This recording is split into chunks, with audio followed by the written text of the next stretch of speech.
Mumbai heroine Kadambari జత్వానీపై వైసీపీలో ఉన్నటువంటి కొంతమంది కామాంధులు దాడి చేశారా? ఆ లిస్టులో వైసీపీ నేత కుక్కల విద్యాసాగర్తో పాటుగా కొంతమంది ఐపీఎస్లు కూడా ఉన్నారా? ఇప్పుడు కాదంబరి జత్వానీ కేసు కొన్ని మలుపులు తిరగబోతోందా? ఇప్పుడు వైసీపీ నేతలు కొందరు జత్వానీపై దాడి చేసేందుకు సిద్ధమవుతున్నారా? ఆవిడికి ప్రాణహాని ఉందా అంటే అవుననే సమాధానం ఇస్తున్నారు కొంతమంది రాజకీయ విశ్లేషకులు.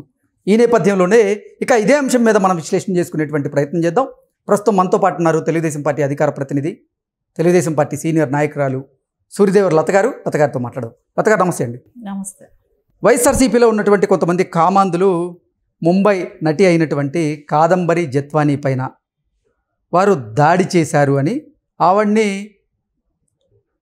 లైంగికంగా వేధింపులకు గురి చేశారని, ఆ లిస్టులో వైసీపీ నేత కుక్కల విద్యాసాగర్తో పాటుగా కొంతమంది ఐపీఎస్లు కూడా ఉన్నారు అనేది ఇప్పుడు తెర మీదకి వచ్చినటువంటి ఒక వాదన. అయితే ఆవిడ ఆంధ్రప్రదేశ్ ప్రభుత్వానికి చర్యలు తీసుకోండి వీరి మీద అంటూ కొన్ని పేర్లు చెప్పిందని, దానివల్ల ఇప్పుడు జత్వానీ గారికి ప్రాణహాని ఉంది అనేటువంటి వాదన తెర మీదకి వస్తూ ఉంది. అసలు ఏం జరిగింది ఈ అంశంలో? అంటే మనం ఇప్పుడు గత 2 రోజులుగా ఈ అంశాన్ని మనం చూస్తున్నాం. అంటే ఒక ప్రముఖ ఛానల్లో అమ్మాయి ఇంటర్వ్యూ ఇవ్వటం కూడా జరిగింది. కానీ చాలా బాధాకరమైన విషయం ఏంటంటే, ఒక డిపార్ట్మెంట్లో ఇంతమంది కలిపి ఒక అమ్మాయిని ఈ రకంగా హరాస్మెంట్ చేశారా? ఒక 45 రోజుల దాకా అమ్మాయిని బంధించటం, వాళ్ళ తల్లిదండ్రులను కూడా తీసుకొచ్చేసేయటం, అంటే ఇక్కడ నుంచి బాంబే వరకు వెళ్ళి ఆ అమ్మాయిని అరెస్ట్ చేసి తీసుకురావటమే కానివ్వండి. అతను కుక్కల విద్యాసాగర్. సో అతను ఆ అమ్మాయిని పెళ్లి చేసుకుంటానన్నా కొన్ని మాయమాటలు చెప్పి సినిమాలు తీసి 2015లో ఈ నటితో విద్యాసాగర్ గారికి పరిచయం ఏర్పడడం, ఆ తర్వాత అది ప్రేమగా మారడం, ఆ తర్వాత జత్వానీని వివాహం చేసుకుంటా అంటూ విద్యాసాగర్ గారు నమ్మించి మోసం చేశారని, తర్వాత అతని గురించి తెలిసిన తర్వాత జత్వానీ గారే అతనికి దూరంగా ఉంటూ వస్తున్నారని, ఇలా రకరకాల కథనాలు అయితే వస్తూ ఉన్నాయి. అసలు ఏంటి ఈ అంశంలో ఏం జరిగింది? అంటే అమ్మాయిని పెళ్లి చేసుకుంటానంటాం, మోసం చేయటం, తర్వాత అమ్మాయిని వదిలించుకోవాలనే దానికి ఇది చేయటం, మళ్ళీ అమ్మాయి ఎక్కడైనా బయటపడి చెప్తుందా అనే దానికే కానివ్వండి. అంటే ఇక్కడ సజ్జల గారి ఇన్ఫ్లుయెన్స్ కూడా పనిచేయటం జరిగింది. అసలు అంటే వైఎస్ఆర్సీపీలో ఉన్నటువంటి ఎవరెవరు ఈ వ్యవహారంలో ఇన్వాల్వ్ అయి ఉన్నారు అంటే ఏం చెప్తారు? ఖచ్చితంగా ఇక్కడ సజ్జల గారి ఇన్వాల్వ్మెంట్ కనపడతా ఉంది. ఆ రోజున్న ఎస్పీలు ఇది కనపడుతుంది.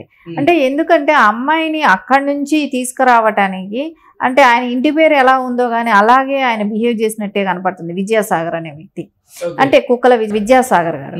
సరే, ఆయన ఏంటంటే ఆయన ఈ అమ్మాయిని నమ్మించి మోసం చేయటం ఒక పెద్ద తప్పు చేస్తే, దాని తర్వాత ఆ అమ్మాయిని అరెస్ట్ చేసి ఇక్కడికి పట్టుకొచ్చి ఆ అమ్మాయిని బంధించి అందరూ కలిసి లైంగిక దాడులకు అమ్మాయి ఏంటి నిజంగా వైఎస్ఆర్సీపీలో ఉన్నటువంటి కొంతమంది కామాంధులు ఇప్పుడు జత్వానీ మీద లైంగిక దాడి చేసింది వాస్తవమే అంటారా? అది ఓపెన్గా చెప్తూనే ఉంది కదా అమ్మాయిని. ఆ రోజు అలాకుంటే అమ్మాయిని అక్కడి నుంచి పట్టుకొచ్చి అంత క్రైమ్ ఏం చేసిందండి? అమ్మాయిని బాంబే నుంచి పట్టుకురావచ్చి అంత క్రైమ్ ఏం చేసింది? సో అంత ఏం పని చేసిందని పట్టుకొచ్చారు. సరే, తర్వాత వాళ్ళ తల్లిదండ్రులను కూడా తీసుకొచ్చింది. అంటే ఈ అమ్మాయి ఎక్కడ బయటపడి చెప్తుందో, వీళ్ళు చేసిన అరాచకాలన్నీ చెప్తుందో, సో నిన్ను మీ తల్లిదండ్రులు అందరినీ చంపేస్తామని ఒక బెదిరించడం, అంటే ఆ అమ్మాయిని వాడుకొని ఆ అమ్మాయిని చిత్రహింసలు పెట్టి ఆ అమ్మాయిని వదిలేస్తే కూడా మళ్ళీ ఎక్కడ చెప్తుందో అని చెప్పి మళ్ళీ వాళ్ళని కూడా 45 రోజుల పాటు జత్వానీ గారిని బంధించారు అంటూ వార్తలు వస్తున్నటువంటి నేపథ్యంలో అసలు ఎందుకు ఆవిడ్ని బంధించాల్సిన పరిస్థితి వచ్చింది వైసీపీలో ఉన్నటువంటి కొంతమంది నేతలకి అంటే ఏం చెప్తారు? ఆ అమ్మాయిని వీళ్ళ అవసరాలకు వాడుకోవటమే కానివ్వండి. ఆ అమ్మాయిని అంటే ఇప్పుడు మనం ఎక్కడో జరుగుతున్నటివి వింటున్నాం, చూస్తున్నాం. అమ్మాయిల మీద శారీరక దాడులే కానివ్వండి, లైంగిక దాడులు కానివ్వండి, ఇలాంటివన్నీ. కానీ ఒక రాజకీయ పార్టీ అండదండలతో, ఒక గవర్నమెంట్ అండదండలతో ఇలాంటివి జరిగాయా అని అంటే అసలు ఎవరైనా మొత్తం ఇండియా మొత్తం కూడా ఆశ్చర్యపోవాల్సిన విషయమే కాదు, ప్రపంచం మొత్తం ఆశ్చర్యపోవాల్సిన. కాదంబరి జత్వానీ ఈ వ్యవహారంలో ఆంధ్రప్రదేశ్ ప్రభుత్వాన్ని ఆశ్రయించడం, ఆంధ్రప్రదేశ్ ప్రభుత్వం కూడా అంటే సిఎస్ గారు ఈ అంశంలో అసలు ఏం జరిగిందో తెలుసుకోండి అంటూ కొంతమంది పోలీస్ అధికారులకి ఈ కేసుని బదిలీ చేయడం, అంటే ఇవన్నీ కూడా ఏంటి? అసలు ఈ కాదంబరి జత్వానీ ఎవరు, ఎందుకు ఈవిడ ఇప్పుడు తెర మీదకి వచ్చింది అంటే ఏం చెప్తారు? అంటే గతంలో ఆవిడ పడ్డ బాధ, ఆవిడ్ని బెదిరించడమే కానివ్వండి.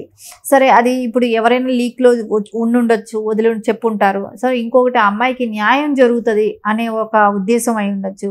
సో ఎందుకంటే గవర్నమెంట్ మారింది, ఆ బాధను మర్చిపోలేదు, అమ్మాయి మోసపోయింది, అమ్మాయి హెల్త్ పాడైంది.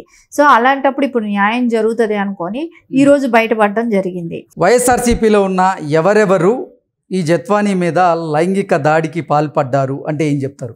ఇక్కడ ఖచ్చితంగా కొన్ని పేర్లు అయితే మనకి వినపడుతూనే ఉన్నాయి. కానీ ఎందుకు అంటే అన్ని పేర్లు వినపడినా కూడా కొంతమంది ఎందుకు హైడ్ అయి ఉన్నారు ఇంకా కూడా. అంటే ఇప్పుడు సజ్జల గారికి సంబంధం లేదు, కానీ ఎందుకు ఆయన విద్యాసాగర్ని కాపాడాలని చేశాడా, ఆయన అవసరాల కోసం చేశాడా, ఇక్కడ అర్థం కావట్లేదు.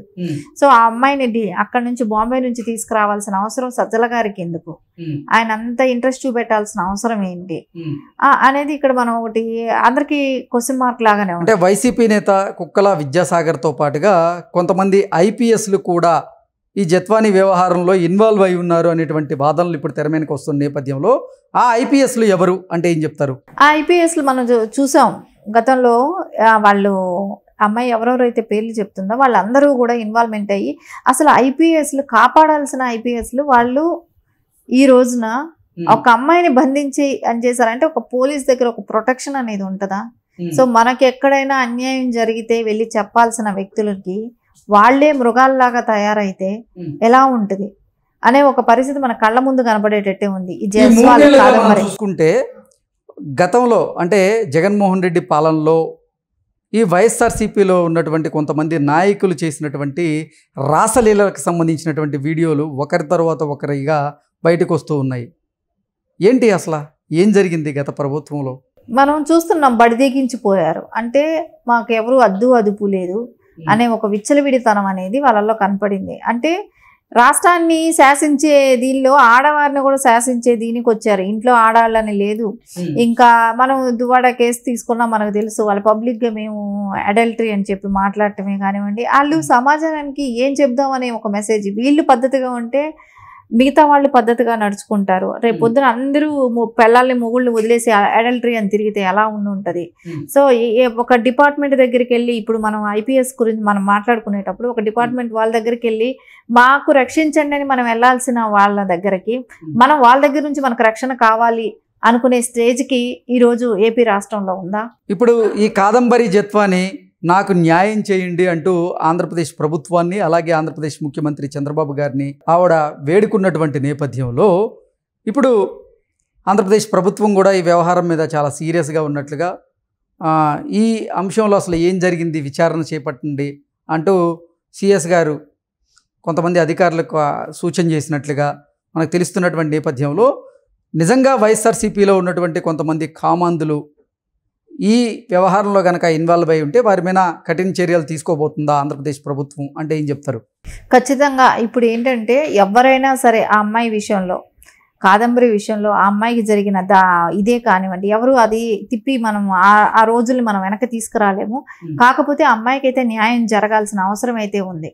ఎందుకంటే ఇక్కడ ఐపీఎస్లు ఉన్నారు, పొలిటీషియన్స్ ఉన్నారు, వీళ్ళందరినీ కూడా అరెస్ట్ చేయాల్సిన అవసరం ఉంది. వాళ్ళకి తగిన బుద్ధి చెప్పితే ఇంకా మిగతా వాళ్ళు ఎవరు కూడా అలాంటి పని చేయకుండా ఉంటారు. సో వీటికన్నిటికీ కూడా నారా చంద్రబాబు నాయుడు గారు కూడా ఓపెన్గా చెప్పారు, ఎవరికైనా మహిళలకు ఇలాంటి అన్యాయం జరిగినప్పుడు ఉపేక్షించేది లేదని చెప్పారు. ఖచ్చితంగా వాళ్ళందరికీ కూడా ఏదైతే వాళ్ళు దుర్మార్గాలకు పాల్పడ్డారో అన్నిటి మీద చర్య తప్పదు. సో ఆ అమ్మాయికి అయితే తగిన న్యాయం అయితే జరిగే అవకాశం కూడా ఖచ్చితంగా ఉంది.